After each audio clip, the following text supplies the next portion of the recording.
రాత్రి పిల్లని తీసుకొని స్కూల్ కి బయలుదేరుతూ ఉంటాడు. అప్పుడు ఇంకా మనకు కాల్ చేస్తూ ఉంటుంది. పని అయిందా లేదా అని ప్రచండాన్ని అడుగుతూ ఉంటుంది. ఇందాకే పెళ్ళెళ్తున్న కార్ కి బ్రేక్ కట్ చేశాను అని మొత్తం చెప్తూ ఉంటాడు. కాసేపటి ఆ కార్ కి యాక్సిడెంట్ అవుతుంది, అలాగే డ్రైవర్తో సహా పిల్లలు అందరూ పోతారు అని చెప్పి ప్రచండ చెప్తూ ఉంటాడు. అనుకున్న విధంగా కార్ బ్రేక్ ఫెయిల్ అవడం వల్ల ఇంకా రాత్రి చాలా టెన్షన్ పడుతూ ఉంటాడు. ఇంకా బ్రేక్ వేయడం సిద్ధమవుతుంది, కానీ బ్రేక్ ఫెయిల్ అవడం వల్ల బ్రేక్ ఎంతసేపు వేసినా సరే కుదరకపోవడం వల్ల ఇంకా కార్ అటు ఇటు వెళ్తూ ఉంటుంది. పిల్లలు లోపల చాలా భయపడుతూ ఉంటారు.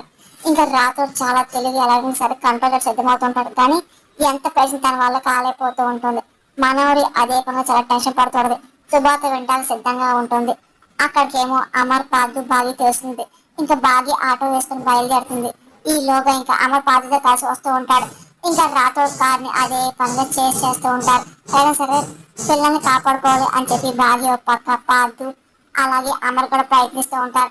రాత్రుడు కూడా ఇంకా చాలా చాకచక్యంగా ఎలాగైనా సరే తన వంతు ప్రయత్నం తను చేస్తూ ఉంటాడు. పిల్లల్ని కాపాడే ప్రయత్నం చేస్తూ ఉంటాడు.